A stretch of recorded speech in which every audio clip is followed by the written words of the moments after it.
Good morning. Ira Epstein with the Morning Flash Update. And this update is for the morning of Monday, November 14th, 2022, getting on to 8:25 a.m. Central Time. I want to bring you into the loop here. I did a special report on the U.S. dollar. And what I'm questioning in the dollar is, have we seen a major top made? And if that is the case, the ramifications for the futures markets, the commodities as a whole, is quite substantial.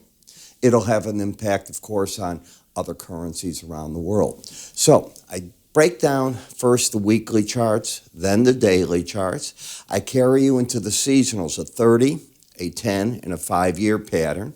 I take you into the price counts that are proprietary to us, so you get a whole array of information here. It's an in-depth report. It's a video report. So it's not something you read. You look at it. You listen to it. It's available on our website one more day. I keep my reports up 3 business days. That's it. So probably tomorrow, Tuesday, it goes off. To watch it, just click up here. That's all you need to do. You can go to our website at iraepstein.com under market research. You can also call my staff if you're having a problem. Now, there are no major U.S. economic data reports due out today. The New York Fed will come out with, I think, inflation readings, 1-year and 5-year projections. That's it. We saw today that a 3.5-hour meeting ended between President Biden and China President Xi. Things like this are just photo ops generally. They lay out positions, but they accomplish very little other than the leaders meeting each other. They've both been reelected to terms, so that's the good thing. We're down a bit in the energy markets with the exception of nat gas, cold weather moving through the United States. Grain markets continue to feel the pressure, as well as cotton market. That's important. And part of that has to do with the rebound in the dollar today, up some 70 points, as you can see. Over the weekend, Fed Governor Waller came out and did pretty much the thinking that I told people about. You probably have seen the end, unless you get a big wobble, as I'll call it, on the CPI data, the PCE data, and the jobs data for the December numbers. That'll be for November that we're in right now and how those come out. 50 basis points is the most likely scenario the Fed will go in December.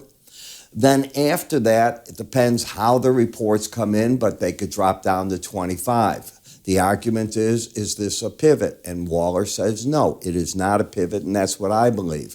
As long as you keep interest rates going, whether they're 50, 25, or even 75 basis points, there's an increase. The pivot is when the Fed is debating about no increase at all. That, to me, is the pivot, all right?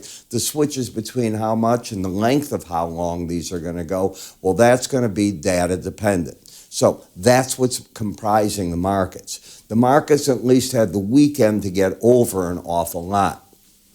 You're getting a little bit of a bid in the November Bitcoin today, an attempt at stability. But what this has effectively done for FTX, which was the poster child of supposed exchanges, it is proven. And I think to those of us that look at this with a skeptical eye, that there's no control there.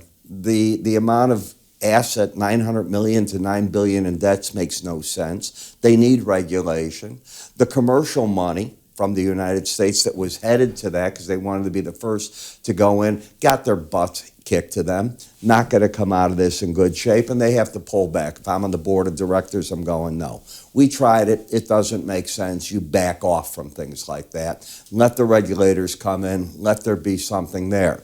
Now, in all fairness, finance, I think, is setting up a fund that protects clients. You've got to do some self-insurance. In the early days of the commodity market, people don't realize this, what guaranteed customer monies was every member. So you joined an exchange and every single member had to make good the other member. If they went belly up, the clients had to be protected under all circumstances. That worked. So you don't necessarily need the government to insure things. You got to create an association of types of these exchanges where monies from one protect monies for the other. It's not a bad plan. It worked for the CME group, and they are the granddaddy of everything now and the big boys on the block.